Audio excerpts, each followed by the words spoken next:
Pensando no que você colocou agora, desse preto no branco, né, que as pessoas precisam de uma definição, é muito... você usou, não sei que palavra você usou, mas muito arisco, né? O tipo de debate que a gente tem hoje em dia, de demandas e tal. Eu falei arisco? Não, eu usei, mas foi uma palavra que me veio. A Marina está sendo muito... está apanhando muito, porque ela tem usado a palavra polarização como forma de falar algo não desejável mais na política brasileira hoje em dia. Você acha que ela tem um ponto nesse ponto? De que há uma polarização de fato, de que há uma bipolaridade na discussão política no país hoje em dia? Você está pedindo o meu palpite diletante, assim, eu dou. Claro que eu estou. Eu sou um jornalista aqui, dando um palpite. Há um tempo atrás, diletante. o Mangabeira Unger deu uma entrevista, estava rolando a eleição americana.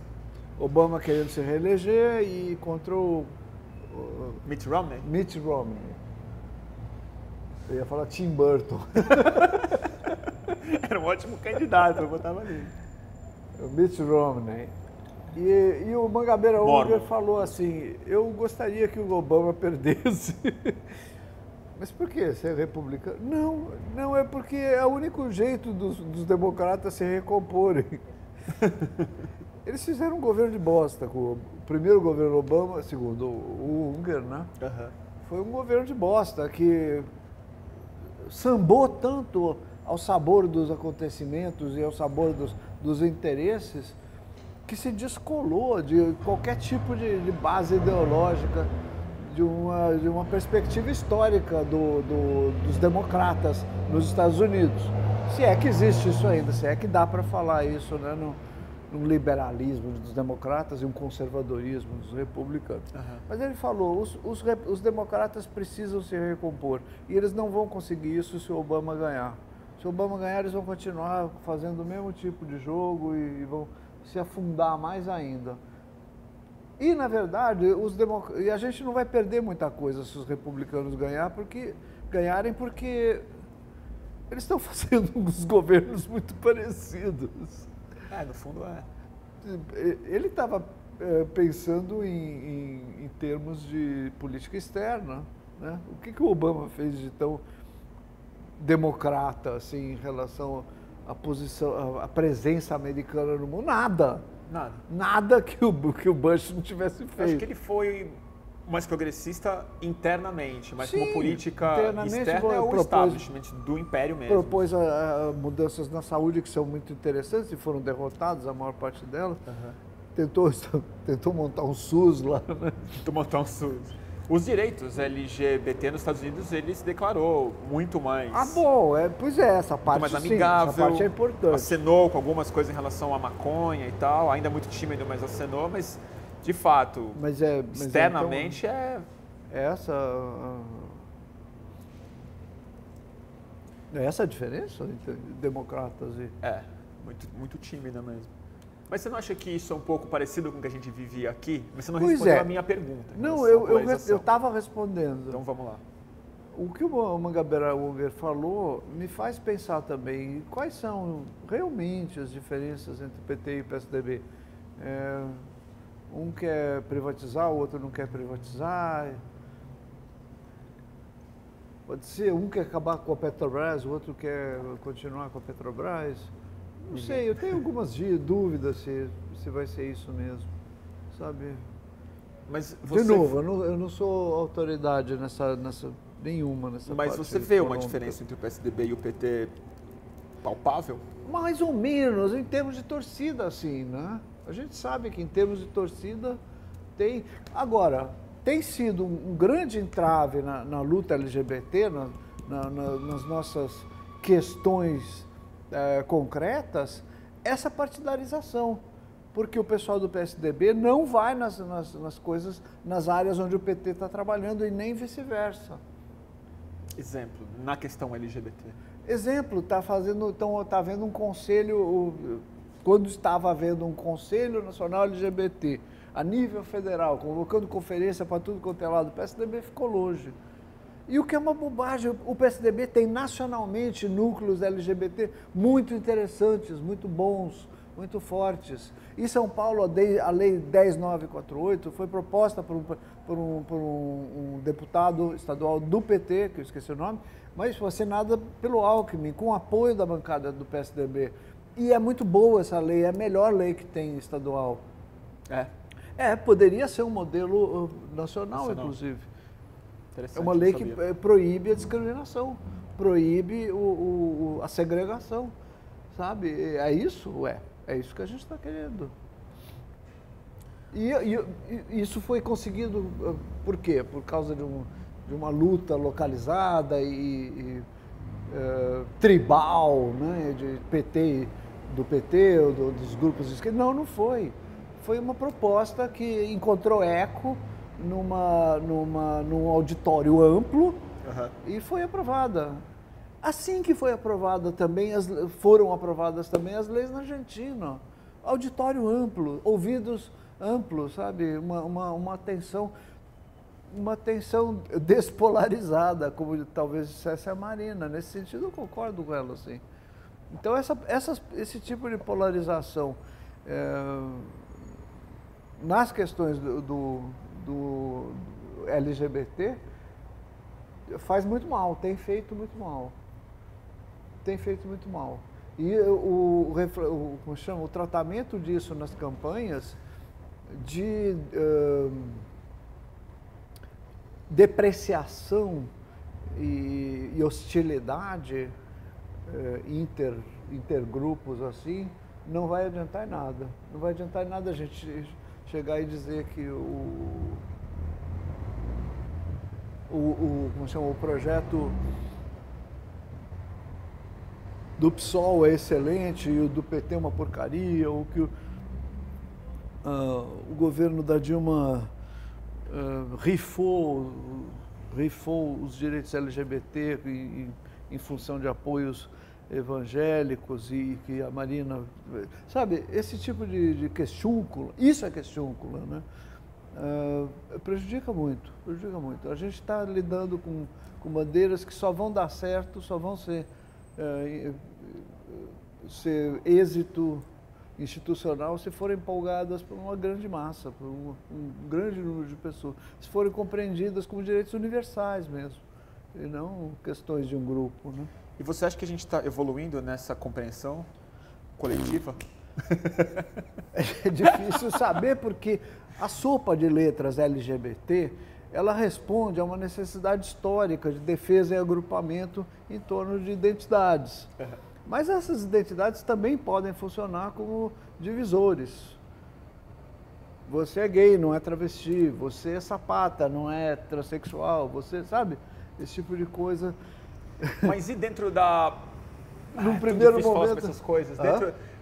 É tão complicado falar sobre essas coisas porque aí você começa a separar a sociedade em outros estratos que não LGBT. Não, então... historicamente, essas lutas tiveram que começar por aí, assim.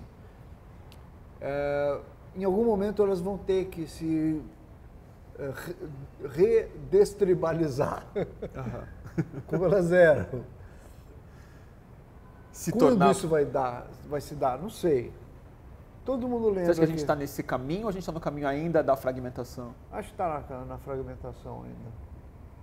Não tenho muita ilusão quanto a isso. Mas nos últimos anos, a minha sensação, pelo menos, é que claramente uma grande parcela das pessoas não implicadas nessa questão, ou seja, os héteros, estão se sentindo ofendidos quando atacam os direitos LGBT. Você não acha que isso já é um sinal um pouco de que está virando uma causa mais humanista do que uma causa de gueto? Sim, esse é um dos sinais animadores. Eu acho também um sinal animador o fato das pessoas estarem falando mais de transgeneridade. Com mais tranquilidade. Com mais tranquilidade, reconhecendo que é uma questão que existe, que não é uma aberração, não é uma bizarrice, e que existem direitos civis que estão conectados com essa população.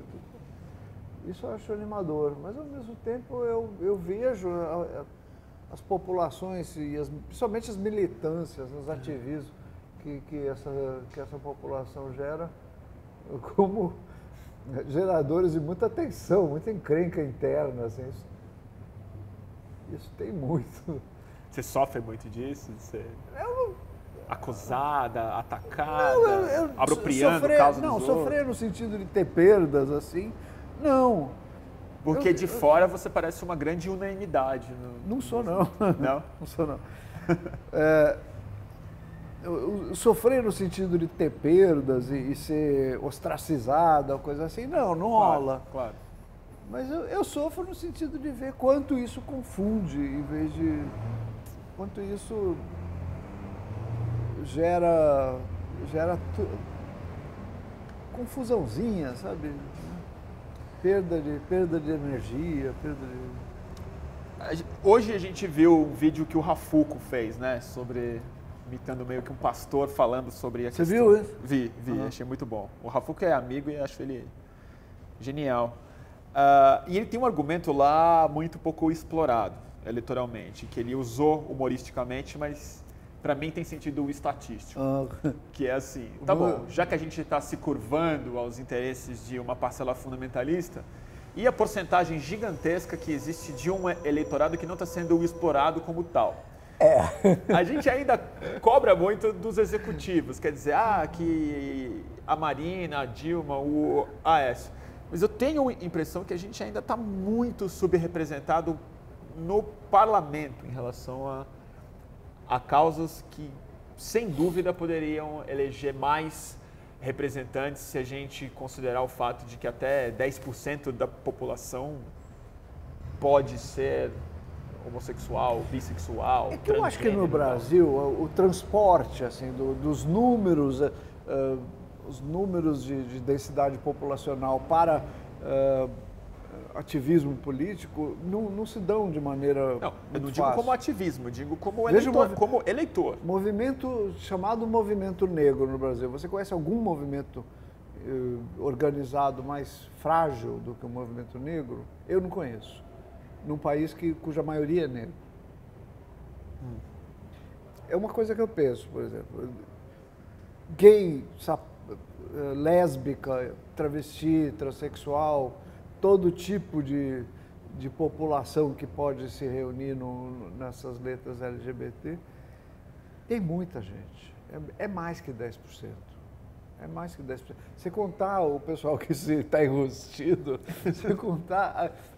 com uma grande quantidade de pessoas que é hétero, peronomútil, né? Que passa a vida inteira escondendo o jogo, que nem eu.